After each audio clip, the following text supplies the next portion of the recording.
Inauguration വന്ന് ചെല്ലുമ്പോൾ അവിടെ കൂട്ടടി നടക്കണം. അപ്പോൾ വന്നിട്ട് ബാബു വന്നിട്ട് പറയുന്നത് നീ ആ റൂമിൽ കയറിങ്ങനെ ഇവിടേക്ക് ഒരാളും വരില്ല, ഇവിടേക്ക് വന്ന് ഞാൻ നോക്കിയോളാം, നിങ്ങളെല്ലാവരും അതിൻ്റെ ഉള്ളിൽ കയറിക്കും, ഞങ്ങളെല്ലാവരും റൂമിൻ്റെ ഉള്ളിലാക്കി.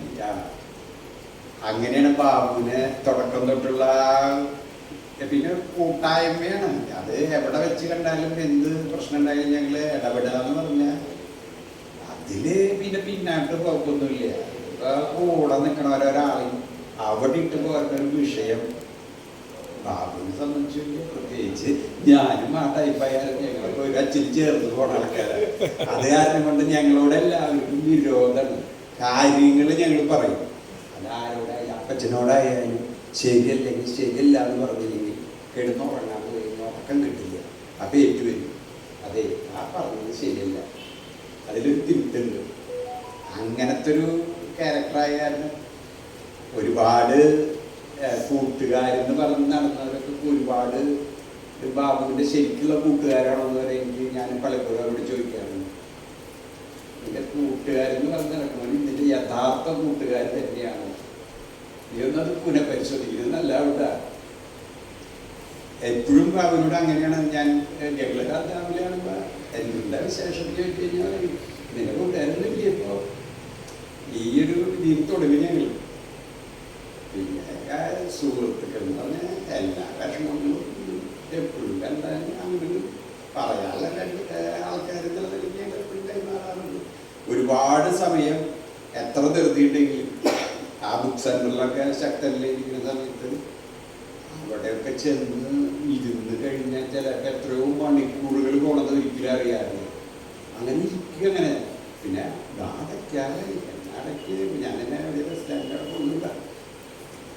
അപ്പം അങ്ങനെയൊക്കെ ഏറ്റുപോരുന്ന പ്രതികരിക്കുക എന്ന് പറഞ്ഞാൽ ആത്മാർത്ഥമായിട്ട് പ്രതികരിക്കുന്ന, സത്യം പറഞ്ഞ പോലെ ഞാൻ പറ്റും സത്യൻ്റെ സംസാരം ഞാൻ കേട്ടു.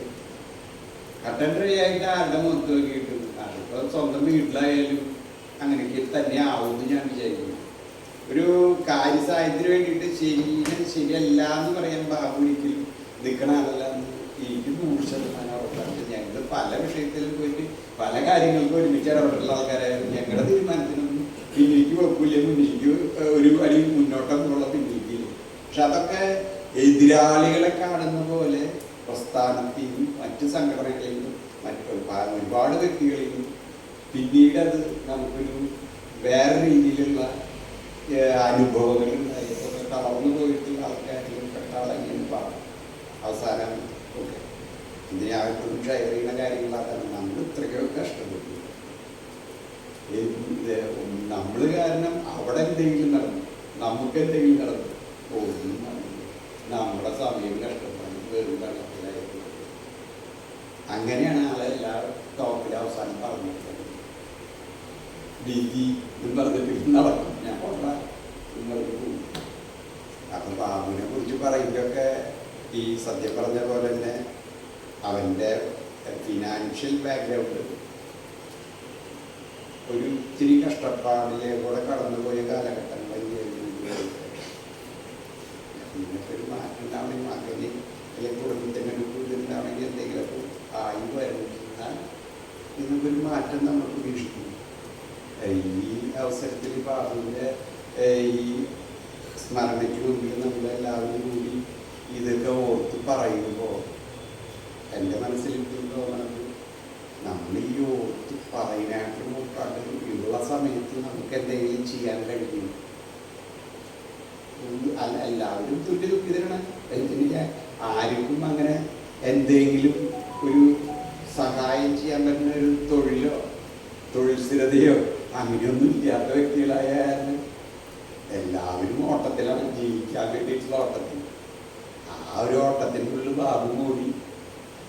ബാബുവിൻ്റെ ലാപ്പ് കഴിഞ്ഞപ്പോൾ ബാബു പോയി എല്ലാവരുമായിട്ട്. അപ്പോൾ ബാബുവിൻ്റെ ഈ സ്മരണാർത്ഥം നടത്തുന്ന ചടങ്ങിൽ പങ്കെടുത്ത മുഴുവൻ ആൾക്കാരോട് സ്മരണാഞ്ജലി അർപ്പിച്ചുകൊണ്ട് ഞാൻ എൻ്റെ വാക്ക് നിർത്തി.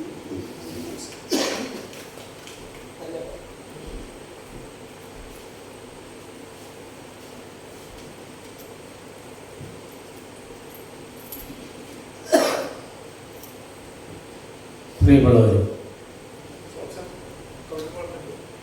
മുഖം ഗ്രാമീണ വേദി ചേച്ചുപുഴ ബാബു മലയിലെ ഈ അനുസ്മരണം നടത്താനെടുത്ത തീരുമാനം എന്തുകൊണ്ടും ഉചിതമായി എന്ന അഭിപ്രായമാണ് എനിക്ക്. വളരെയധികം നന്ദി രേഖപ്പെടുത്തുകയാണ് ഞാൻ മുഖം ഗ്രാമീണ വേദിയോട്. പ്രത്യേകിച്ച് മുഖം ഗ്രാമീണ വേദിയുടെ നാഡീഞരമ്പായ പോൾസൺ കാണിക്കലിനായി നന്ദി പറയാം. ഈ അനുസ്മരണ പരിപാടി അധ്യക്ഷത വഹിച്ച ചാക്കോടി അന്തിക്കാട്, അതുപോലെ തന്നെ ഡേവിസ് മാഷ് വളരെ നേരം ബാബു മലയിലിനെ കുറിച്ച് നമുക്ക് അറിവില്ലാത്ത കാര്യങ്ങളടക്കം അദ്ദേഹത്തിൻ്റെ ഒരുപാട് കാലത്ത് ഒരുമിച്ചുള്ള പ്രവർത്തനത്തിൻ്റെ ഫലമായി ഇവിടെ നല്ല നിലയിൽ അവതരിപ്പിക്കാൻ കഴിഞ്ഞു. ഉദ്ഘാടന പ്രാസംഗികനായ ഡേവിസ് മാഷ്ക്ക് ഞാൻ നന്ദി പറയുകയാണ്. അതുപോലെ തന്നെ ആരംഭഗീതം അവതരിപ്പിച്ച TOC ചാക്കോടി അന്തിക്കാടിൻ്റെ മകനാണെന്നറിയാം. ഓർമ്മ പങ്കിടൽ നടത്തിയ ആൻ്റണി പുല്ലഴി, അതുപോലെ തന്നെ വളരെ വികാരഭരിതമായി സംസാരിച്ച ജയശ്രീ, അതുപോലെ തന്നെ സത്യതൻ എറവ് വളരെ വിമർശനാത്മകമായി ഇവിടെ കുറേ കാര്യങ്ങൾ അവതരിപ്പിച്ചു. ഞാനും അത്തരം വിമർശനം നേരിടുന്ന ആളാണ്. നേരത്തെ പറഞ്ഞതുപോലെ തന്നെ നമ്മൾ കണ്ടത് മുഖത്തോക്കി പറയുമ്പോൾ ആർക്കും ഇഷ്ടപ്പെടില്ല. അതുകൊണ്ട് തന്നെ എന്നെപ്പോലുള്ള ആളുകൾക്കടക്കം ഇതുപോലുള്ള അനുഭവങ്ങൾ ഉണ്ട്. അത് വളരെ കൃത്യമായിട്ട് സത്യധൻ എറവിനെ സൂചിപ്പിച്ചു. സത്യധൻ എറവിനെ നന്ദി പറയുന്നു. അതുപോലെ തന്നെ ഈ മാനവ സംഗീതത്തിൻ്റെ എല്ലാമായ സതീഷ് മാനവ്, അദ്ദേഹത്തിന് നന്ദി പറയുകയാണ്.